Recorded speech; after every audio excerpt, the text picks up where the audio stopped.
مرحبا أهلا النوادي. الفاتح إلى روح سيدنا وحبيبنا وشفيعنا رسول الله محمد بن عبد الله وعلى آله وأصحابه وأزواجه وذريته وأهل بيته أجمعين، خصوصا إلى روح سيدنا أحمد بن عيسى المهدي الفقيه المقدم محمد بن علي بعلي وجميع سادات علي بعلوي وأصول وفروئهم أن الله يؤلي درجاتهم في الجنة ويكثر مصوبتهم ويضاعف حسناتهم ويحفظنا بجاه وينفعنا بهم ويعيد علينا من بركاتهم وأسرارهم وأنوارهم وعلومهم ونفحاتهم في الدين والدنيا والآخرة. الفاتحة. بسم الله الرحمن الرحيم. الحمد لله رب العالمين الرحمن الرحيم مالك يوم الدين إياك نعبد وإياك نستعين اهدنا الصراط المستقيم صراط الذين أنعمت عليهم غير المغضوب عليهم ولا الضالين آمين. Assalamualaikum warahmatullahi wabarakatuh. Alhamdulillahilladzi hadana lihadza wa ma kunna linahtadiya laula an hadana Allah. Thumma assalatu wassalamu ala Rasulillah Sayyidina Muhammad ibn Abdillah wa ala alihi wa sahbihi wa man walah, amma ba'du. Subhanak la ilma lana illa ma 'allamtana innaka antal alimul hakim. Rabbi ishrah li sadri wa yassir li amri wahlul 'uqdatam min lisani yafqahu qawli wa saddid lisani wahdi qalbi bihaqqi sayyidina Muhammadin sallallahu alaihi wa alihi wasallam. Ya man huwa fi uluwihi kain, ya man huwa fi fi'li hamid, ya man huwa fi majrihi matin. Allahumma akrimna binuril fahmi wa akhrijna min zulumatil wahmi warzuqna fahman nabiyyin wa hifdzal mursalin wa ilhama malaikatil muqarrabin. Rabbana zidna ilman wa fahma wa aqla ya akramal akramin bihaqqi sayyidina Muhammadin khatamil anbiya'i wal mursalin ya rahman ya rahim. Wa sallallahu ala sayyidina Muhammadin wa ala alihi wa sahbihi wa barak wa sallam. Alhamdulillahi rabbil alamin. Alhamdulillah, puji syukur kehadirat Allah, salawat dan salam senantiasa kita curahkan kepada junjungan mulia Nabi kita tercinta Sayyiduna wa Maulana Muhammad sallallahu alaihi wa alihi wa barak wasallam, beserta segenap keluarga beliau, sahabatnya dan umatnya yang sama-sama kita muliakan Imam Masjid Al-Muttaqin Aminunci Albar. Semoga Allah panjangkan umur beliau, diberikan sehat wal afiyah bijahin nabi wa alin nabi wa awliya wa salihin. Al-Fatihah. Bismillahirrahmanirrahim. Alhamdulillahirabbil alamin arrahmanir rahim maliki yaumiddin iyyaka na'budu wa iyyaka nasta'in shiratal mustaqim shiratal ladzina an'amta 'alaihim ghairil maghdubi 'alaihim waladdallin. Amin. Qala muallif rahimahumullah, thumma inna hadzal hadits haditsun 'azim wa qa'idatun min qawaidid din wa qad ishtamala 'ala thalathati asya' haqqullah wa haqqul mukallaf wa haqqul ibad. Hadis yang kita bahas beberapa pertemuan yang lalu, ittaqillaha haitsu ma kunta wa atbi'is sayyi'atal hasanata tamhuha wa khaliqin nasa bi khuluqin hasanin. Jadi hadis ini walaupun dia sangat singkat, tidak terlalu panjang, namun mencakup daripada seluruh kesempurnaan ibadah. Maqasidus syar'i, menjadi tujuan syariat, karena dia mencakup 3 poin penting di dalam ibadah. Yang pertama, dalam hadis tersebut ada haknya Allah. Yang kedua, hak mukallaf. Yang ketiga, hakul ibad, hak hamba-hamba Allah.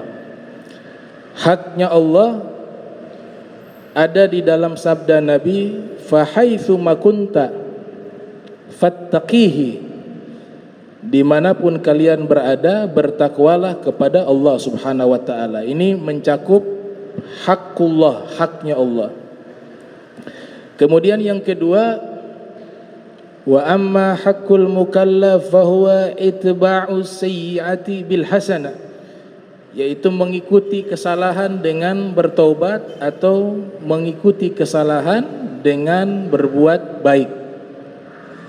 Ini adalah hak Yang kedua, hak mukallaf.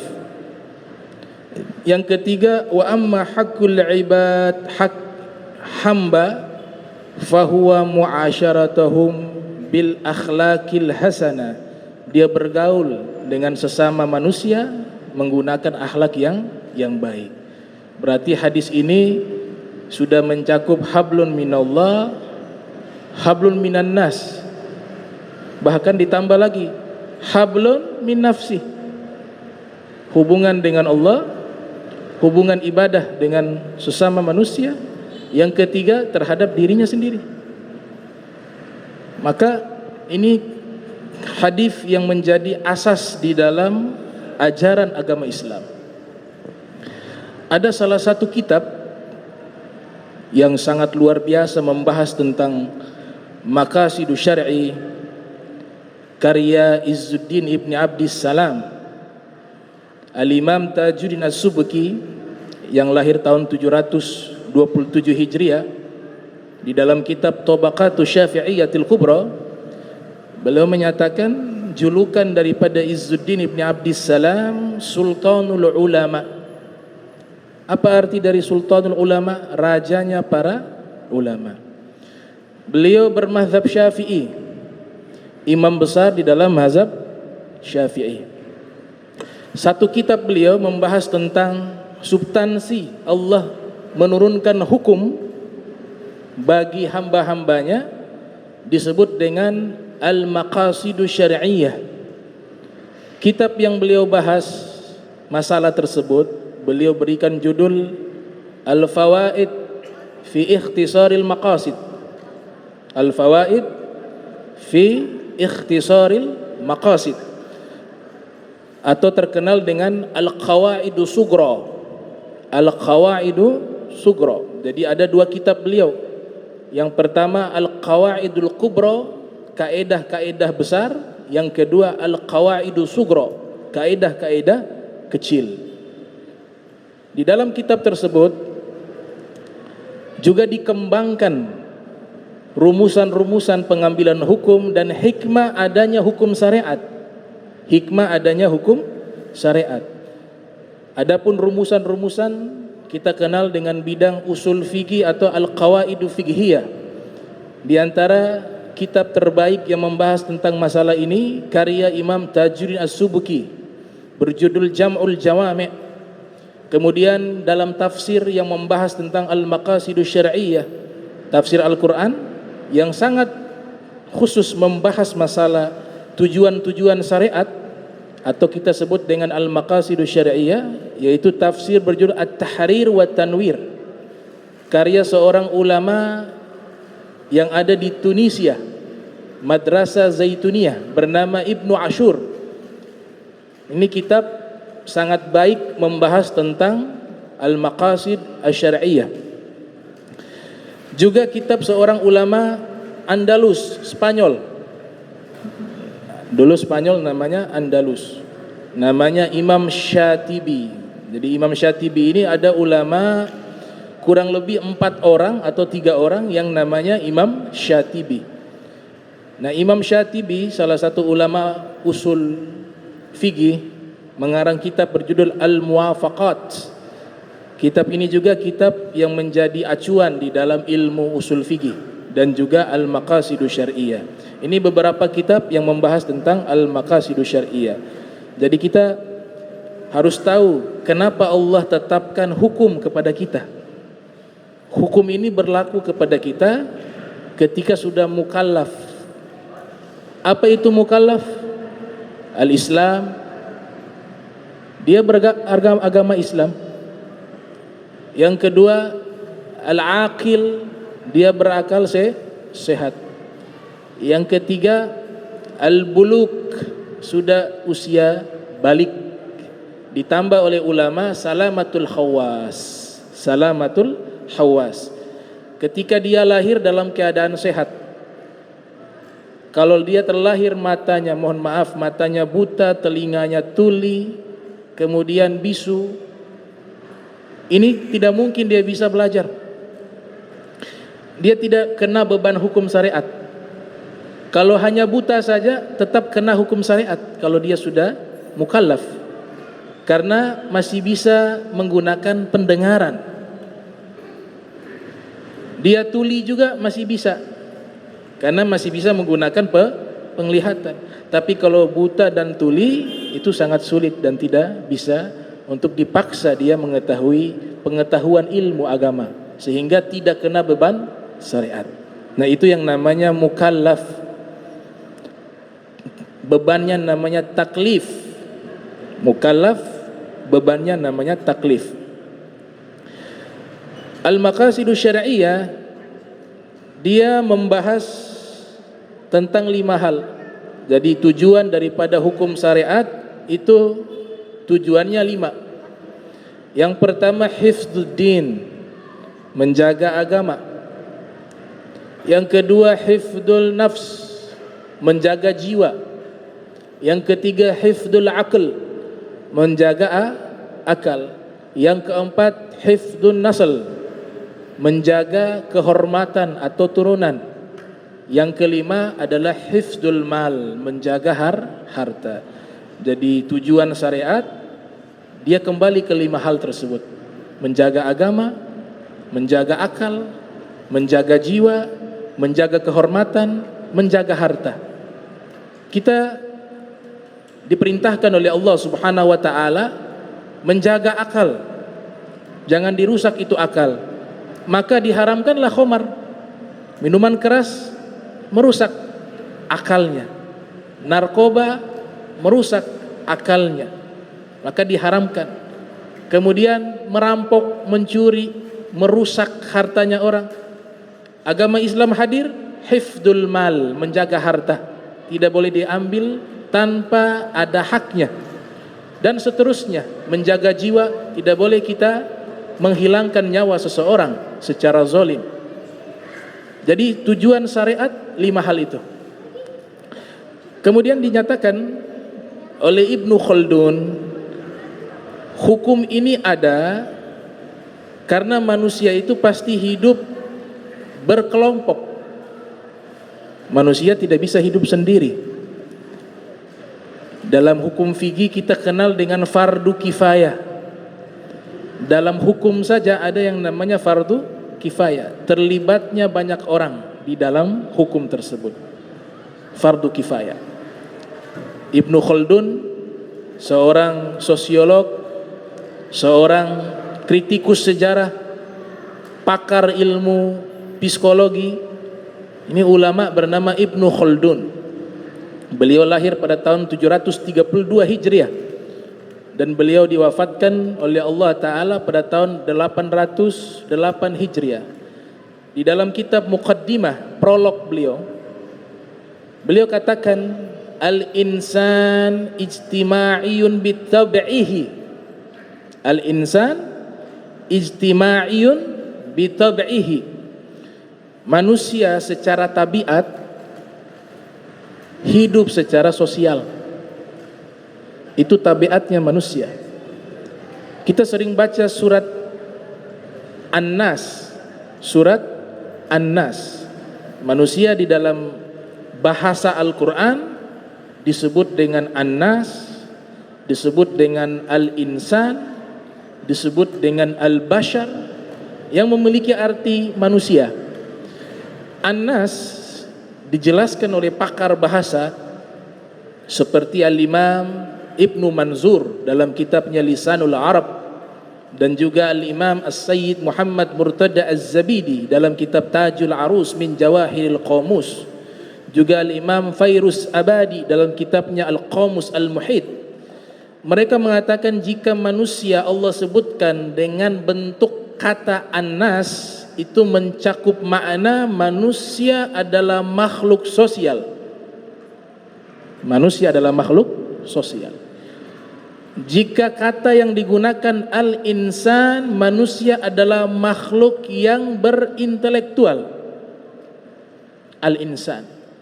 Jika disebut dengan al-bashar, manusia sebagai makhluk yang biologis.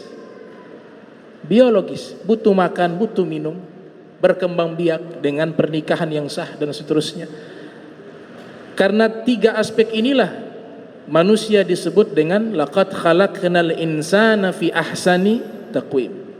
Sebaik-baiknya makhluk adalah manusia. Ibnu Khaldun menyatakan al-insan ijtima'iyun bi tab'ihi. Manusia secara tabiat adalah makhluk sosial. Makhluk sosial. Kemudian dinyatakan oleh Izzuddin Ibn Abdissalam, ini pernyataan yang menarik dan perlu kita hafal di dalam kepala kita.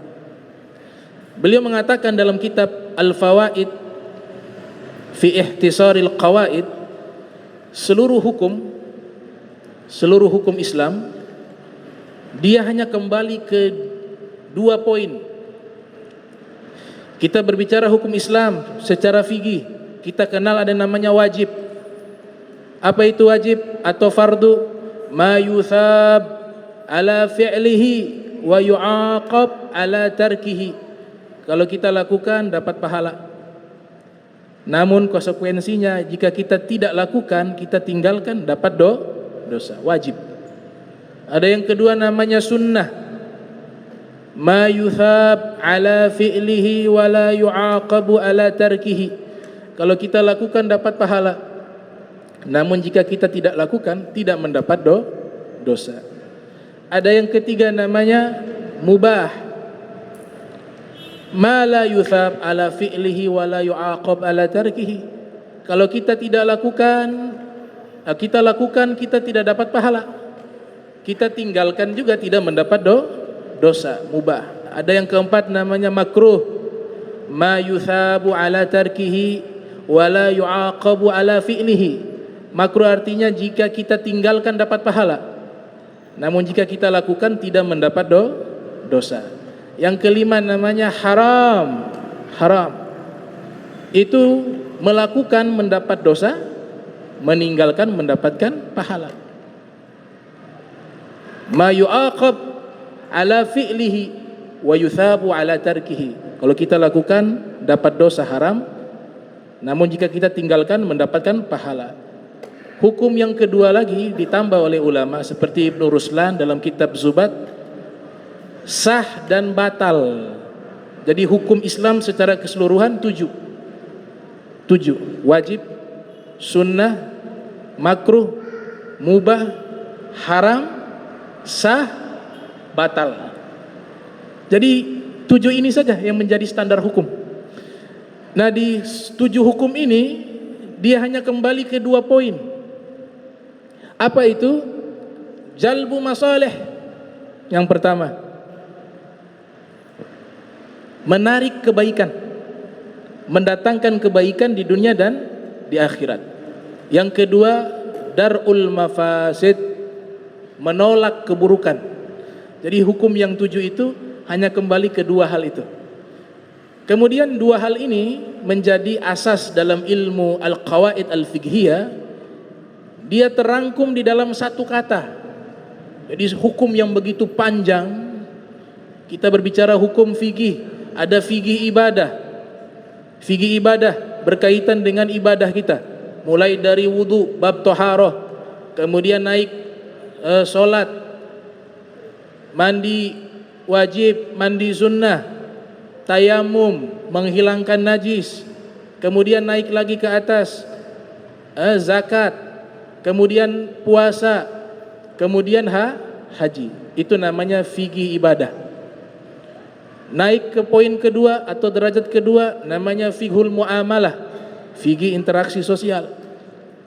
Bab tentang riba, tentang pinjaman, qardun, ijarah, sewa menyewa, dan seterusnya, namanya fikih muamalah.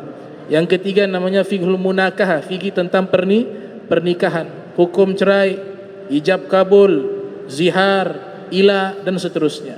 Yang keempat namanya fiqhul muaqabah, fikih hukum pidana dan perdata dalam Islam, tentang had, tentang diat, tentang ta'zir, tentang hukum bagi orang mencuri, dipotong tangannya, membunuh orang dengan sengaja, dikisos, dan seterusnya.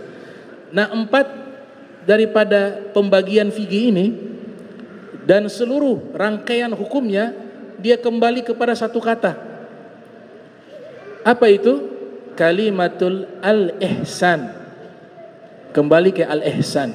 Apa itu al-ihsan? Melakukan kebaikan. Al-ihsan. Nah, kata al-ihsan ini di dalam Al-Qur'anul Karim Allah Subhanahu wa taala menyebutkan sebanyak 37 kali di dalam Al-Qur'an dengan berbagai bentuk kata yang diambil dari kata hasuna. Hasuna artinya baik. Al-ihsan diambil dari kata tersebut yang artinya kebaikan. Kebaikan di dunia dan kebaikan di akhirat. Di antara firman Allah Subhanahu wa taala yang menjadi acuan daripada standar hukum al-ihsan sering disampaikan di akhir khutbah Jumat. Innallaha ya'muru bil adli wal ihsan. Sesungguhnya Allah memerintahkan berlaku adil dan ihsan. Kemudian di dalam surat Al-Isra Allah Subhanahu wa taala berfirman, wa qada rabbuka alla ta'budu illa iyyahu wa bil walidaini ihsanan. Allah tetapkan ubudiyah kepada Allah dengan sifat rububiyah, kita ibadah kepada Allah, kita menyembah kepada Allah. Allah tetapkan digandengkan dengan berbuat baik kepada kedua orang tua. Artinya dua hal ini tidak bisa dipisahkan. Ibadah kepada Allah dan berbuat baik kepada kedua orang tua. Orang yang makin baik ibadahnya, makin baik perilakunya kepada kedua orang tuanya. Allah sebut dengan kata ihsan. Kemudian di dalam surat An-Nahl Allah Subhanahu wa taala berfirman, ud'u ila sabili rabbika bil hikmati wal mau'izatil hasanah wajadilhum billati hiya ahsan. Kata ahsan dari kata ihsan, dari kata hasunah. Ajaklah manusia ke jalan penciptamu Allah dengan hikmah, dengan ilmu dan nasihat yang baik. Kalaupun berdebat dengan mereka, mereka di sini orang musyrik.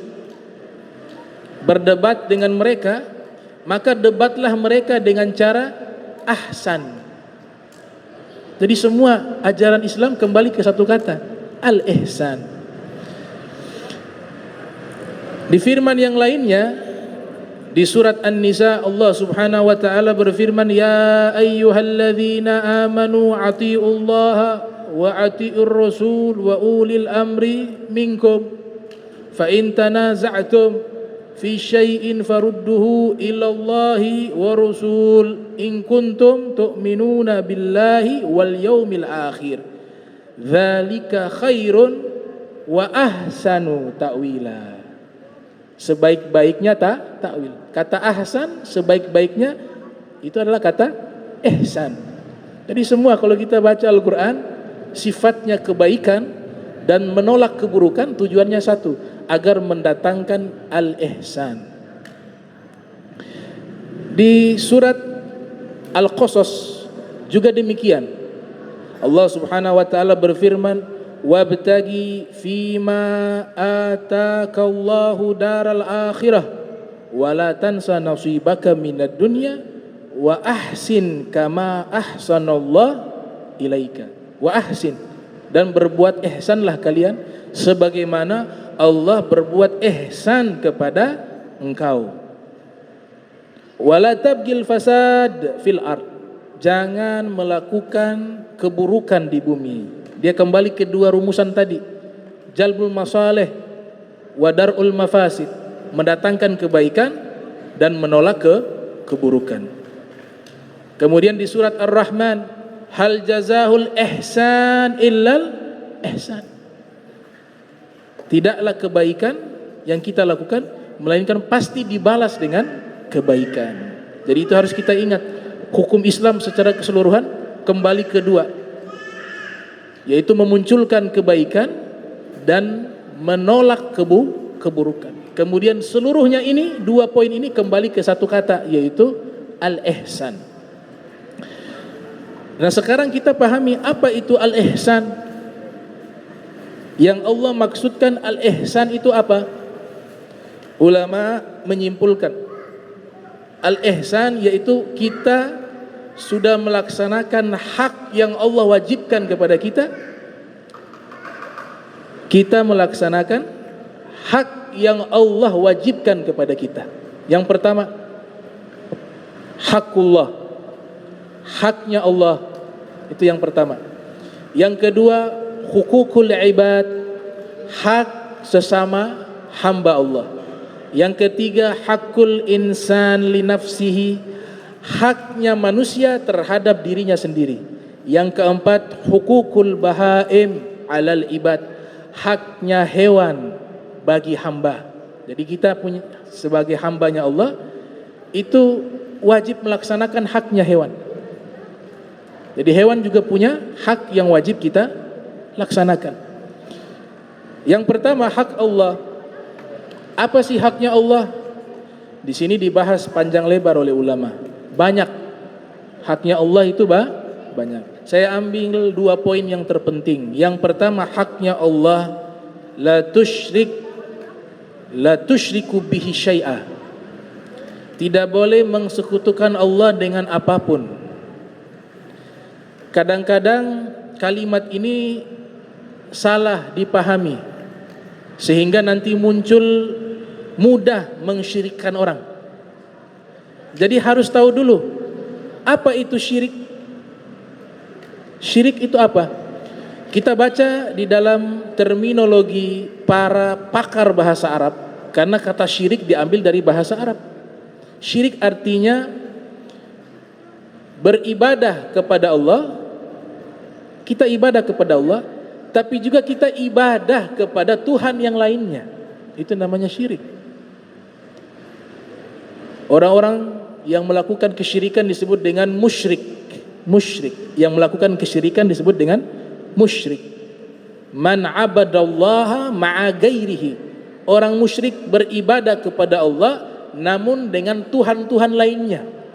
Patung berhala di zaman Nabi kita Muhammad sallallahu alaihi wasallam, beliau hidup di tengah-tengah kelompok yang di situ ada berbagai macam keyakinan. Tidak semua orang-orang Makkah di zaman Nabi musyrik. Ini harus kita yakini.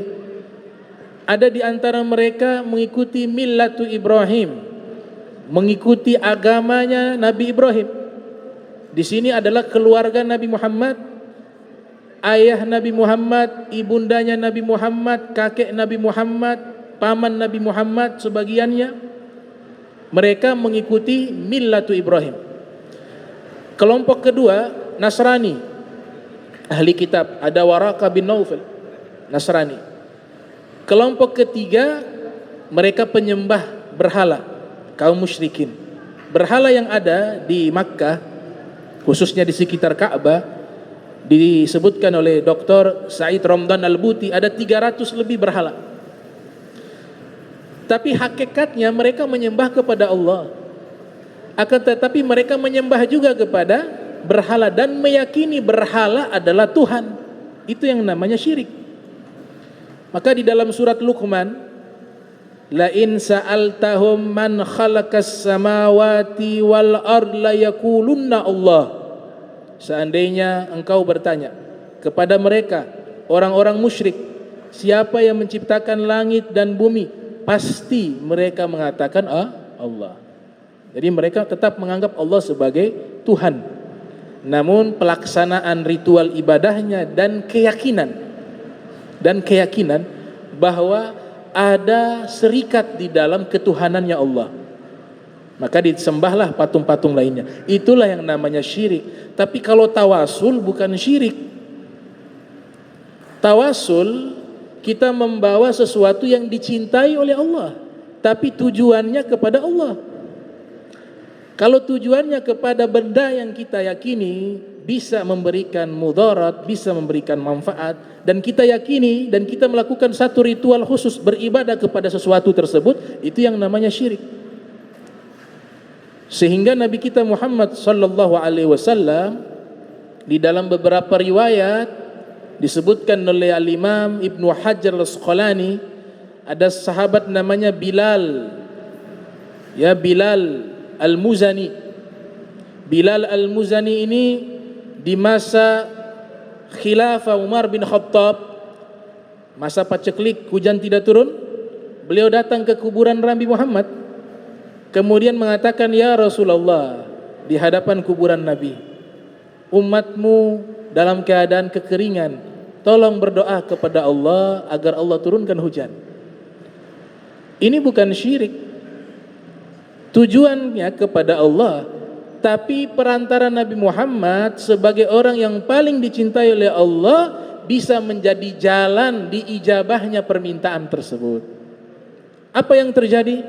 Setelah itu dia tidur bermimpi. Nabi katakan, kurang lebih Nabi katakan, sampaikanlah salam kepada Umar bin Khattab dan tidak lama lagi hujan akan turun, kata Nabi. Dan itu benar-benar terjadi. Itu namanya tawassul. Ya ayyuhalladzina amanu taqullah wabtagu ilaihi wasilah. Wahai orang-orang beriman, bertakwalah kepada Allah dan carilah wasilah menuju kepada Allah. Carilah wasilah menuju kepada Allah. Kita ibadah saja kepada Allah ada wasilah. Kita solatnya menghadap ke kiblat, ke Ka'bah. Ka'bah itu bangunan kubus, di dalamnya kosong, tidak ada apa-apa. Bukan kita sembah kepada Ka'bah, tapi perantara Ka'bah sebagai arah ibadah solat kita, maka kita menghadap ke kiblat yang namanya Ka'bah. Tapi tujuannya bukan ke Ka'bah, tujuannya kemana? Ke Allah. Itu wasilah. Kita sakit, ke Allah apa ke dokter? Ke dokter. Musyrik tidak? Tidak. Kenapa? Wasilah dokter. Allah yang sembuhkan lewat perantara wasilah dokter, lewat perantara obat. Jadi syirik itu sesuatu yang tidak mudah kita tuduhkan kepada orang muslim. Ya, tadi definisi syirik sudah saya sampaikan. Nah, itu hak Allah yang pertama, tidak boleh kita menyekutukan Allah dengan apapun. Hak Allah yang berikutnya, ketika kita sholat, kita berusaha menghadirkan hati di hadapan Allah. Itu haknya Allah. Kita punya waktu bisa berinteraksi dengan Allah 5 kali satu hari. Sedikit sekali dengan waktu yang Allah berikan satu hari satu malam 24 jam. Ini yang wajib 5. Namun kita datang di hadapan Allah yang maha besar, pikiran kita kemana-mana. Maka ini haknya Allah. Kita harus menghadap kepada Allah dengan berusaha. Istilah yang digunakan takhasyu. Takhasyu. Apa itu takhasyu? Ini istilah yang sangat baik. Khusyuk itu harus dipaksa. Yang penting di dalam perjalanan sholat, ada beberapa waktu yang kita bisa khusyuk. Memang khusyuk tidak masuk rukun sholat, tidak masuk rukun sholat dalam mazhab Syafi'i, tapi Imam Ghazali memasukkan sebagai rukun. Namun ini salah satu pengaruh yang sangat besar jika orang sholat itu khusyuk, berefek dari perilakunya nanti. Maka harus takhasyuk, harus dipaksa untuk khusyuk. Qad aflahal mu'minun alladzina hum fi sholatihim khashi'un. Beruntung orang-orang beriman yang mereka ketika sholat khusyuk. Khusyuk artinya dia fokus. Dia fokus. Nanti ada pembahasan khusus. Apakah khusyuk itu kita memaknai setiap bacaan kita? Ataukah kita imajinasi adanya Allah di hadapan kita? Atau lain sebagainya? Itu nanti dijelaskan oleh Syekh Nawawi Al-Bantani. Jadi khusyuk itu seperti apa? Nanti ada pembahasan khusus tentang masalah khusyuk. Itu haknya Allah. Makanya al-ihsan itu adalah anta'budallaha ka'annaka tarahu fa illam takun tarahu fa innahu yarak. Al-ihsan, engkau beribadah kepada Allah seakan-akan engkau melihatnya. Namun jika engkau tidak mampu menghadirkan hati seakan-akan engkau melihat Allah, maka hadirkan dalam hati Allah yang melihat dirimu. Itu haknya Allah, yaitu al-ihsan di dalam kita beribadah kepada Allah Subhanahu wa taala. Ada bukti konkret orang yang sudah mencapai maqam ihsan di dalam ibadah. Apa bukti konkretnya? Al-Imam Ali Zainul Abidin Ibn Husain Ibn Ali Ibn Abi Thalib. Al-Imam Ghazali ceritakan dalam kitab Muqasyafatil Qulub Al-Muqarrab ila Hadrati Allamil Ghuyub, yang dilahirkan pada tahun 450 Hijriah, wafat 505 Hijriah. Al-Imam Ali Zainal Abidin Ibn Husain ketika wudu hendak mau melaksanakan solat, tiap kali berwudu wajahnya pucat wajahnya, sehingga ditanya oleh beberapa orang, "Wahai imam, kenapa wajah engkau pucat tiap kali berwudu?" Apa jawaban beliau? Beliau menyatakan, Atadruna baina yaday man urid an aqum. Tidaklah engkau tahu sebentar di hadapan siapa saya ingin menghadap? Maknanya ketika solat dia menghadap kepada Allah. Jadi khusyuknya itu di saat wudu sudah khusyuk, belum solat itu.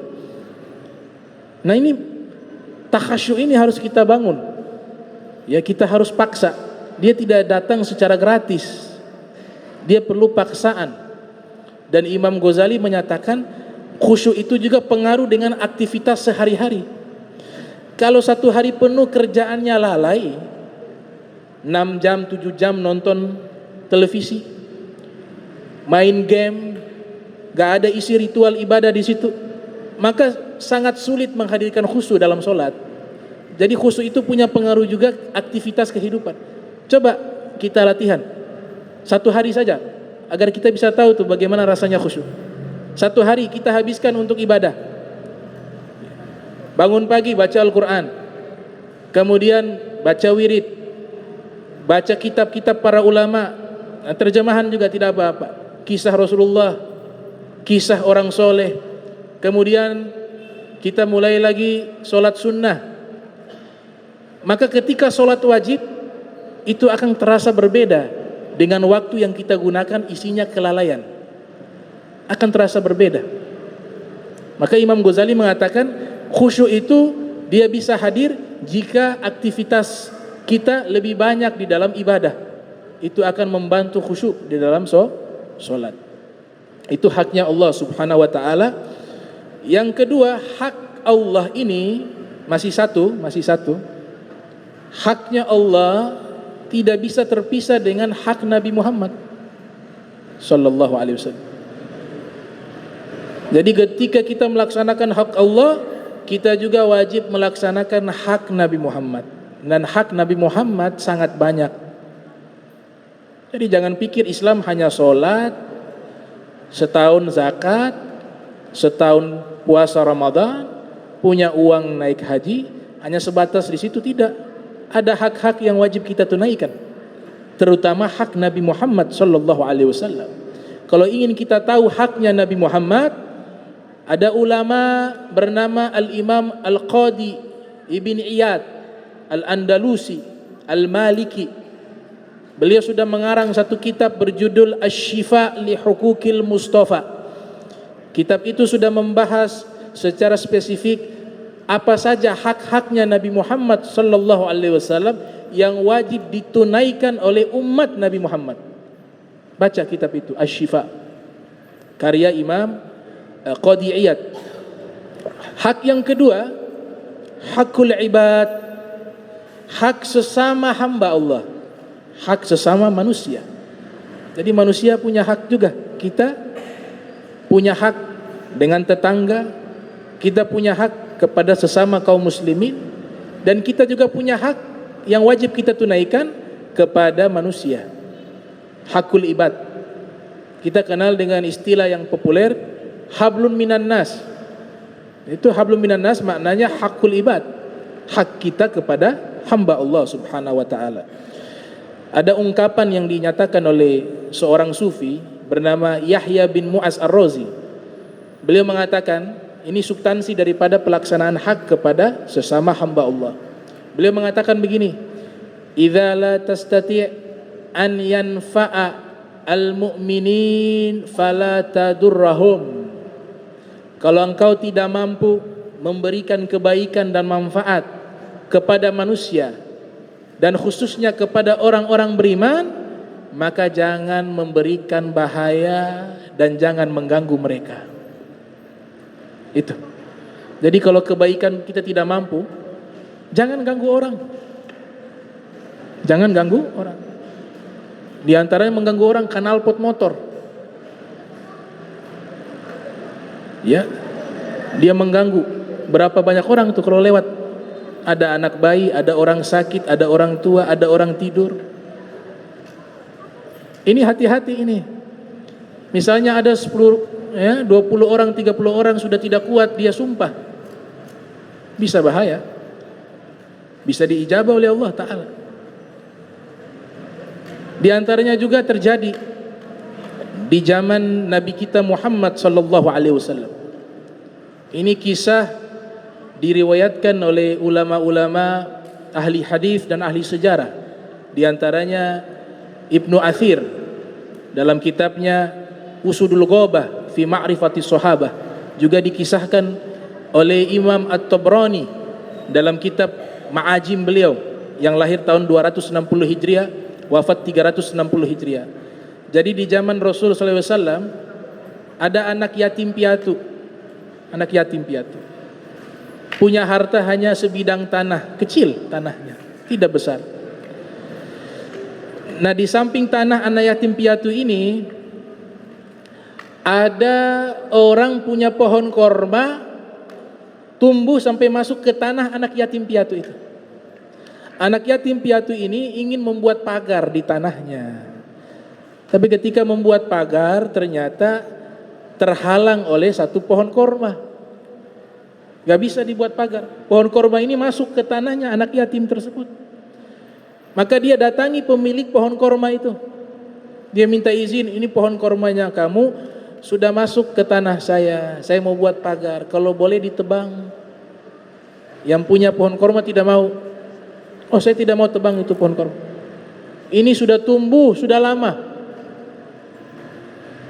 Maka kedua-duanya berinisiatif pergi menemui Nabi Muhammad sallallahu alaihi wasallam. Nabi ada di situ di tengah-tengah sahabat. Datang anak yatim piatu dengan pemilik kurma itu. Menghampiri Nabi. Kemudian anak yatim piatu itu mengatakan, "Ya Rasulullah, saya punya tanah, saya mau buat pagar, tapi pohon kormanya menghalangi masuk ke tanah saya. Saya minta ditebang, dia tidak mau." Nabi tanya kepada pemilik pohon korma, "Benar?" "Benar, ya Rasulullah. Saya tidak akan jual itu. Itu punya saya, sudah tumbuh lama. Jadi saya tidak akan menebang pohon ini." Nabi coba bujuk. "Kalau kau tebang pohon itu, kau dapat satu pohon di surga." Dia katakan, "Saya tidak mau, ya Rasulullah." Nabi ulang lagi hingga berulang-ulang kali, ternyata orang ini tetap tidak mau. Ada satu sahabat namanya Abu Dahdah. Sahabat ini dia sempat mendengar dialog antara Nabi Muhammad dengan pemilik pohon korma itu. Tanpa berpikir panjang dia mengatakan, "Ya Rasulullah, biar saya yang akan membeli satu pohon korma itu." Abu Dahdah mengatakan kepada pemilik pohon korma, "Kamu punya pohon, satu pohon korma itu saya beli dengan kebun saya, kebun korma." Orang-orang Madinah tahu kebun kormanya Abu Dahdah itu, satu kebunnya itu ada 600 pohon korma. Sudah gitu ada villa di dalamnya, ada rumah di dalamnya, ada sumur di dalamnya. Yang punya satu pohon korma ini dia kaget dapat tawaran seperti itu. Dia bilang, "Tidak salah itu. Tidak, asalkan kau jual itu, saya kasih. Saya beli dengan pohon 600 pohon korma saya dengan isi-isinya untuk membeli satu pohon korma milik engkau." Dia tergiur, dia mengatakan, "Kalau bayarannya seperti ini, ya saya terima." Akhirnya dijual itu pohon korma. Setelah itu yang luar biasa, Abu Dahdah ketika sudah membeli, apa yang beliau katakan? Beliau katakan, "Ya Rasulullah, saya sudah membeli satu pohon korma yang menjadi sengketa tadi. Sekarang saya berikan hadiah ini kepadamu." Jadi dikasih kepada Nabi Muhammad satu pohon korma itu. Nabi Muhammad SAW menerima. Kemudian Abu Dahdah mengatakan, "Ya Rasulullah, apakah saya berhak mendapatkan janjimu bahwa orang yang memberikan pohon korma ini kepada anak yatim piatu itu," karena pasti Nabi berikan kepada anak yatim itu, "dia mendapatkan satu pohon korma di surga?" Kata Nabi, tidak. Saya tidak dapat. Tadi engkau janjikan dapat 1 pohon korma di surga. Apa kata Rasul? Itu kalau 1 pohon. Kau gadaikan 600 pohon. Maka saya tidak bisa hitung berapa banyak pohon surga yang Allah berikan di dalam surga kepada dirimu. Abu Dahdah. Setelah itu subhanallah, Allah turunkan firman. Firman ini mengabadikan kebaikan daripada Abu Dahdah. Turun di dalam satu surat Al-Baqarah ayat 245. Man dzalladzi yuqridullaha qardan hasana fayudha'ifuhu lahu ad'afan katsira. Siapa orang yang memberikan pinjaman kepada Allah dengan pinjaman yang baik, maka Allah akan balas dengan balasan yang berlipat ganda.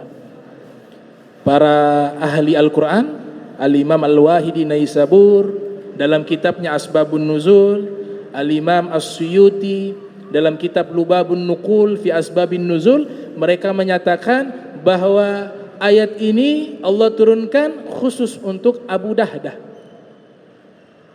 Setelah sudah dijual, ini belum lapor anak istri, belum lapor. Abu Dahdah kembali ke tempat kebunnya. Ternyata istri dan anaknya ada di kebun tersebut. Abu Dahdah mengatakan, wahai istriku, wahai anakku, ayo keluar dari rumah ini. Kenapa wahai suamiku? Kata sang istri, saya sudah jual ini. Saya sudah jual dan saya sudah berikan kepada Nabi Muhammad, dan Nabi Muhammad sudah berikan kepada anak yatim tersebut. Kau jual, gak ditanya uangnya berapa. Bagaimana? Kok bisa dijual? Coba ceritakan. Jadi 1 pohon korma saya jual, saya beli dengan kebunnya kita ini. Untuk mendapatkan janji dari Nabi, nanti kita akan dibalas oleh Allah, diberikan pohon-pohon di dalam surga untuk kita. Apa kata sang istri? Sungguh baik apa yang kau lakukan. Ayo kita keluar. Istri zaman dulu. Istri zaman sekarang. Ya. Kenapa demikian? Karena satu hal, al-iman billah wa rasuli. Mereka punya yang namanya keimanan, kepercayaan, keyakinan kepada Allah dan kepada Rasulullah. Dan mereka sudah dididik oleh Nabi, ada kehidupan yang sesungguhnya setelah kalian meninggal. Yang namanya surga itu tujuan daripada kebahagiaan. Sudah dididik, makanya kualitas keimanannya berbeda dengan kita. Itu Abu Dahdah. Ini hak sesama hamba. Dia lakukan kebaikan itu selain tujuannya mendapatkan ganjaran dari Allah, tapi juga berbuat baik kepada anak yatim piatu itu. Ini hak yang kedua. Hak yang ketiga, hak kepada diri sendiri. Jadi kita ini diperintahkan juga berbuat baik, melaksanakan hak diri kita sendiri. Kasus ini pernah terjadi. Sahabat bernama Abu Darda dan Salman Al-Farisi. Kedua-duanya ini disaudarakan oleh Nabi Muhammad sallallahu alaihi wasallam. Satu ketika disebutkan dalam Ibnu Hibban, rawah Ibnu Hibban dalam sahihnya, Salman Al-Farisi datang bertamu ke rumah Abu Darda. Waktu masuk ke rumah Abu Darda, istrinya Abu Darda itu kelihatan kurus, tidak terawat, bajunya compang-camping, mukanya murung.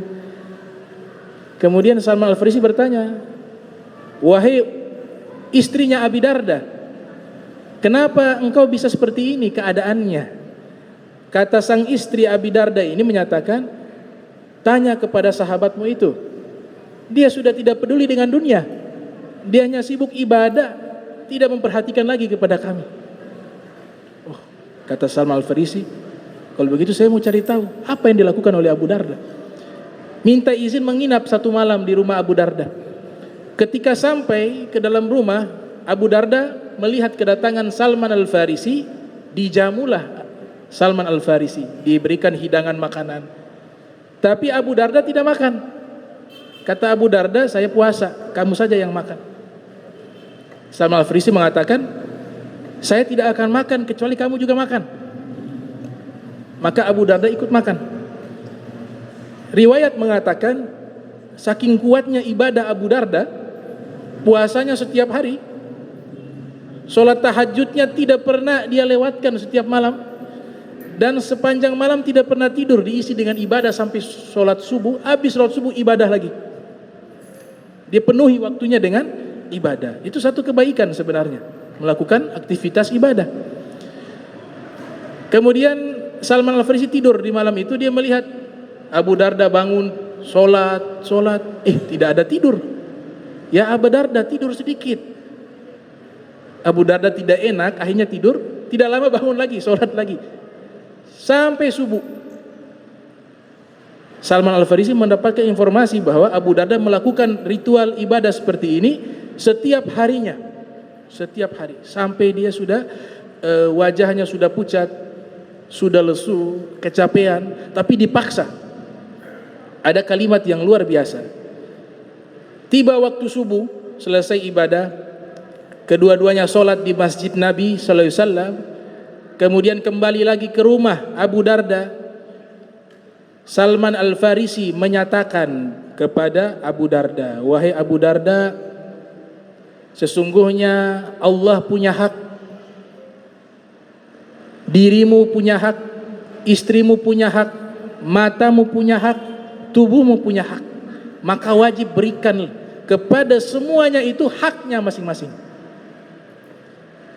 Engkau kalau ibadah silakan, tapi tidur. Engkau ibadah silakan, tapi lihat istrimu, lihat anakmu, atur waktumu. Abu Darda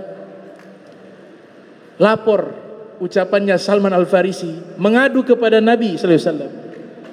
Besok harinya Abu Darda datang menemui Nabi Muhammad. Ya Rasulullah, saya sudah tidak puasa lagi sekarang. Sahabat saya protes. Salman Al-Farisi, dia mengatakan Allah punya hak, mata punya hak, tubuh punya hak, istri punya hak, anak punya hak, maka berikanlah masing-masing haknya. Apa jawaban Nabi? Benar apa yang dikatakan Salman. Itu, jadi kita punya diri ada haknya, ada haknya. Kita gunakan untuk menjaga ini tubuh kita. Ada sungguh-sungguh ibadah belajar, tapi ada waktu istirahat, ada waktu libur dan seterusnya. Itu. Yang terakhir, hak kepada hewan. Hak kepada hewan. Bapak-bapak kalau pernah dengar, ini ulama besar mazhab Syafi'i, namanya Abu Ishaq As-Sayrazi, ulama abad ketiga Hijriah. Beliau ini mengarang kitab fikih berjudul Muhadzab. Man lam yaqral muhadzab lam ya'rif qawaid al-madhhab. Al-Habib Abdurrahman bin Muhammad As-Sagaf mengatakan, siapa yang tidak pernah baca kitab Muhadzab, dia tidak akan mengetahui kaidah-kaidah mazhab Syafi'i. Itu beliau ketika mengarang kitab Al-Muhadzab, beliau bermimpi membawa kitab karangan beliau Al-Muhadzab di hadapan Nabi Muhammad, kemudian meminta izin kepada Rasulullah untuk dibacakan kitab tersebut dari awal sampai akhir di hadapan Nabi. Selesai dibacakan kitab tersebut, Nabi katakan, hadhihi syariati ya syekh, inilah syariatku wahai guru besar, kata Nabi Muhammad kepada Abu Ishaq Sayrazi. Nah, beliau ini menyatakan, apabila saya belajar kepada salah seorang guru satu pelajaran, saya pulang ke rumah, saya akan mengulang-ulang pelajaran tersebut sebanyak 1000 kali. Jadi satu pelajaran diulang 1000 kali, di review. Itu beliau lakukan demikian. Nah, beliau orang yang sangat memegang hukum Islam dan sangat paham akan hak yang Allah wajibkan kepadanya. Dikisahkan beliau lewat dalam kitab manaqib beliau, diceritakan beliau lewat di satu jalan dengan jumlah murid yang sangat banyak ikut berjalan di belakang beliau. Saking banyaknya murid-muridnya itu, jalanan penuh dengan murid-muridnya. Ada anjing lewat. Ketika anjing itu lewat, lihat banyak orang, anjing ketakutan. Salah satu muridnya mau mengusir itu anjing. Apa kata Syekh Abu Ishaq Sayrazi? Jangan kau usir itu anjing. inna lahu fit tariq hakka ka hakkikum. Sesungguhnya anjing itu punya hak di jalan ini sebagaimana haknya kalian juga. Ayo kasih jalan. Diperintahkan muridnya semuanya untuk menyingkir ke arah sisi pinggiran jalan. Kemudian anjing itu lewat. Itu diajarkan bahwa hewan juga punya hak walaupun dia anjing. Kisah kedua, seorang sufi Sayyid Ahmad Ar-Rifai lewat di satu jalan, diceritakan di dalam kitab Tabaqatus Syafi'iyatul Kubra dan juga Lawaqihul Anwar karya Abdul Wahab Sya'rani. Lewat satu jalan ada anjing sudah tergeletak, kurus kering, kena penyakit kusta kulit, ini anjing tidak terurus. Said Ahmad Ar-Rifai katakan kepada murid-muridnya, kalian pergi duluan. Beliau bangun tenda di samping anjing itu. Tenda untuk beliau dan tenda untuk anjing. Beliau ambil air panas, dicuci itu anjing. Berapa lama beliau mengurus itu anjing? 40 hari. Sampai anjing itu sembuh, baru beliau menggulung itu tenda dan kembali pulang. Jadi seorang imam besar, Ahmad Ar-Rifai. Jadi ini ajaran Islam al-ihsan. Seperti itu. Kesimpulan dari al-ihsan, ini saya tutup terakhir. Ada seorang Habib bernama Al-Habib Abdurrahman Balfaqih. Al-Habib Abdurrahman bin Abdullah Balfaqih. Beliau ini terkenal sebagai seorang Habib yang sangat alim.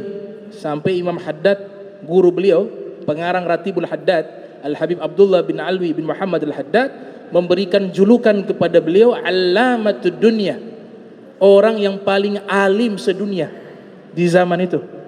Beliau belajar keliling, rihla ilmiah keliling negara untuk menuntut ilmu. Beliau punya kitab. Jadi ulama yang hebat, orang yang cerdas, yang pandai, yang sangat dalam ilmunya, ada dua. Yang pertama, kitab ulama yang diwariskan, kitab ringkasan, tapi dia bisa jabarkan sampai berjilid-jilid. Itu berarti orang alim. Kitab ringkas berjilid-jilid. Tapi yang lebih alim lagi, yang lebih cerdas lagi ulama, kitab berjilid-jilid dirangkum hanya berapa lembar, itu lebih alim. Nah itu ciri-cirinya para ulama dari golongan Ali Ba'alwi. Kitab-kitab mereka tipis-tipis, tapi merangkum kitab-kitab yang tebal. Bisa bayangkan, beliau membahas tentang masalah Islam, iman, ihsan, irfan. Ini kan pembahasan kalau dibahas berjilid-jilid kitab. Al-Habib Abdurrahman Balfaqih membahas, saya baca kitabnya, itu hanya sekitar 60 halaman. 60 halaman, tapi sudah membahas secara komprehensif masalah Islam, iman, ihsan, irfan. 60 halaman. Nah beliau simpulkan di dalam kitab tersebut, kitabnya berjudul Fathul Basaril Ikhwan. Fathu Basairil Ikhwan fi syarhi dawairil Islam wal iman wal ihsan wal irfan. Itu nama kitabnya. Beliau mengatakan, fit tariqil ihsan huwa siru minaz zahir ilal batin wa minal ilmi wal burhani ila dzauqi wal wijdan. Jadi ihsan yang tadi panjang lebar dibahas, DP kesimpulan ini saja, satu paragraf ini, satu kalimat ini. Beliau mengatakan, di dalam perjalanan ihsan, dan perjalanan tersebut tujuannya hanya satu, yaitu perjalanan dari zahir menuju ke batin, dari ilmu dan bukti menuju kepada rasa di dalam beragama dan juga berasa di dalam melaksanakan hukum Allah. Itulah nama ihsan. Jadi bukan sekedar terpaksa, tapi hukum Allah dia laksanakan, sudah ada rasa kenikmatan di dalamnya. Berarti itu dia sudah tariqul ihsan, sudah melakukan satu jalan ihsan. Mudah-mudahan Allah Ta'ala berikan kita magomnya sampai ke magom ihsan. sehingga setiap ibadah kita merasakan sirnya, zauknya, wijdannya.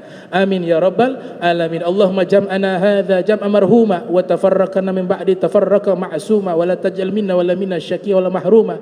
Allahumma nadhih qulubana an ta'alluqi biman dunak waj'alna min qaumin tuhibbuhum wa yuhibbunak. Subhanaka bihamdika asyhadu alla anta astaghfiruka wa atubu ilaik. Wa sallallahu ala sayyidina Muhammadin wa ala alihi wa sahbihi wa barak wasallam. Wa lafu minkum. Wassalamu alaikum warahmatullahi wabarakatuh.